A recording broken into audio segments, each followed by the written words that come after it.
Okay, now I've got here the resolution. So this is how the conflict, which we just did before, gets resolved. So like, here's the problem. Charlie's crying, everybody's looking, the bully comes up to her and starts laughing and has everybody walk by. You know, Lily stands up, or not, Charlie accidentally knocks Lily's trays out. Lily's got her fist ball, she's like ready to fight. Here's how it gets resolved. Like, this is how things start wrapping up. Not just the conflict, but the entire story. This is where I kind of start switching from telling the story to wrapping up the story, like how it ends, okay? So again, same thing, 2 types of figurative language. And it says right here, will your character solve the conflict on their own or need the help of other characters? Maybe like sometimes their parents might talk to them and cheer them up if they're upset, or maybe a teacher would come in and break up the fight. But sometimes, you know, your character can figure out the problem on their own, or sometimes they need help. So in my story, I put Charlie will solve the problem on her own. Has your character undergone a great change during the course of the story? Or have they kind of stayed the same?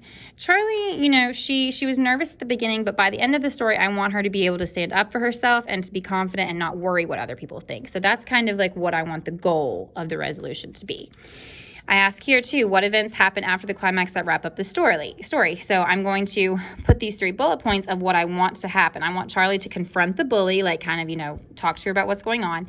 Charlie apologizes to Lily, and then Charlie makes Lily feel guilty. So I've got these 3 things that I want to have happen, and down here is how I have to write about it. So again, this is kind of like, you know, you have to have a big idea about what you want before you actually write it. You have to plan it out.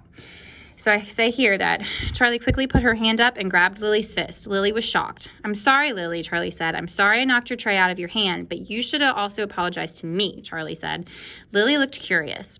Charlie continued to explain, "You're nothing but a bully, Lily. It's not nice to make fun of others and make them feel bad." Everyone in the cafeteria was as quiet as a mouse. There's a simile right there, because they're all, you know, watching this and what's going to happen. No one could believe someone finally stood up to Lily. No one thought in a million years that anyone would ever stand up to Lily. So that is a hyperbole, in a million years, okay? I'm using that exaggeration to get my point across. Now notice again that, you know, I didn't really drag this out. I just kind of like simply, you know, said that Lily, you know, Charlie just stood up to herself, to that bully, and said, like, no one likes a bully. You shouldn't do that. You know, I'm sorry that I knocked your tray out, which no one kind of really expected her to apologize. And then she also said, you need to apologize to me. So I kind of wrap it up where, you know, Charlie learns to stand up for herself against the bully.